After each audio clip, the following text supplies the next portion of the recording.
খুঁটিনাটি রান্নাবাটি কুকিং চ্যানেলে আপনাদের সকলকেই স্বাগত জানাই। আজকে বানিয়ে নেব ফ্রুট স্যালাড।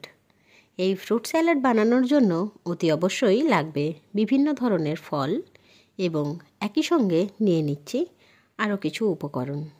চলুন তাহলে যে সমস্ত ফলগুলো আছে সেগুলোকে এক এক করে ছাড়িয়ে নিই। প্রথমেই মৌসম্বির থেকে খোসা ছাড়িয়ে নেব। এই মৌসম্বির থেকে খোসা ছাড়ানো আর যুদ্ধ করা দুটো কিন্তু প্রায় একই রকম। হাত দিয়ে খুব সহজে যেমন লেবুর খোসা ছাড়ানো যায়, মৌসম্বির ক্ষেত্রে সেটা কিন্তু নয়। সে যেন নিজের গা থেকে জামা খুলতেই চায় না। জোর করে মৌসম্বির গা থেকে জামা খোলার জন্য বিভিন্ন রকম উপায় অবলম্বন করতে হয়। দেখতে দেখতে মৌসম্বি ছোলা হয়ে গেল। এরপর বেদানা থেকে খোসা ছাড়িয়ে দানা আলাদা করার পালা। ধীরে ধীরে সমস্ত বেদানার দানাগুলোকেও সমস্তটা ছাড়িয়ে নিলাম। এরপর আপেলের খোসাটা ছাড়িয়ে নিচ্ছি। আপেলের খোসাটা থাকলে মুখে একটু লাগবে, তাই আর কি খোসাটা ছাড়িয়ে নিলাম। এরপর ছাড়িয়ে নেব নারকেল।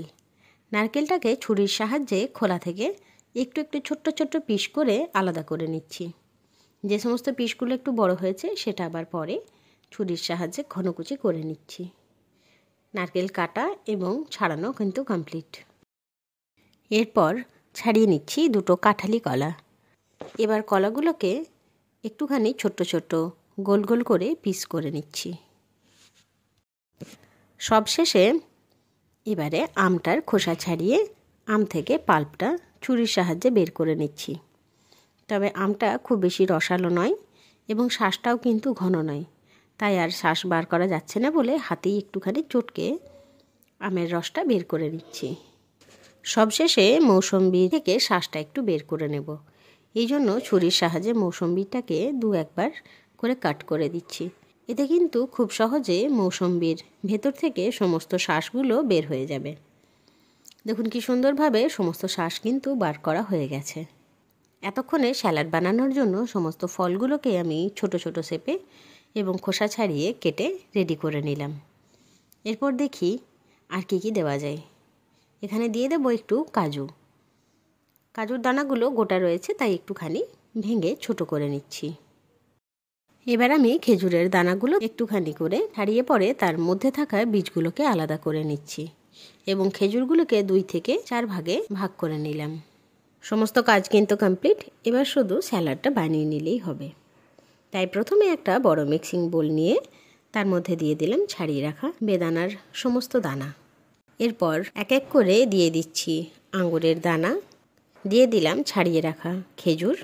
এবার এক এক করে দিয়ে দিচ্ছি চেরি, আপেল এবং কেটে রাখা কলা। এরপর দিয়ে দিচ্ছি নারকেল, মৌসম্বি এবং আমের পাল্প। স্যালাডটা যাতে একটু মিষ্টি মিষ্টি লাগে তাই এখানে দিয়ে দিলাম পরিমাণ মতো মধু। আপনি চাইলে এই মধুর অংশটাকে বাদ দিতে পারেন, তবে বাচ্চাদেরকে খাওয়াতে গেলে একটুখানি মিষ্টি ফ্লেভার না হলে তারা আবার খাবে না। তাই চিনির থেকে মধুটা কিন্তু উপকারী, তাই দিয়ে দিলাম মধু। এরপর ওপর থেকে ছড়িয়ে দিলাম আমুল ফ্রেশ ক্রিম। এবারে শুধু নাড়াচাড়া করে সমস্ত উপকরণের সঙ্গে এবং ফলগুলোকে একে অপরের সঙ্গে মেশানোর পালা। সুন্দরভাবে নাড়াচাড়া করে সমস্ত ফল কিন্তু মেশানো কমপ্লিট। এবার শুধু খাওয়ার অপেক্ষা। চলুন তাহলে প্লেটিংটা সেরে নিই। এই রকম সুন্দর সুন্দর রান্নার ভিডিওস দেখার জন্য অতি অবশ্যই আমার চ্যানেল খুঁটিনাটি রান্নাবাটিকে সাবস্ক্রাইব করতে ভুলবেন না। অবশ্যই লাইক, শেয়ার এবং কমেন্ট করে জানাবেন আমার দেওয়া সমস্ত ভিডিওস আপনার কেমন লাগছে। ধন্যবাদ।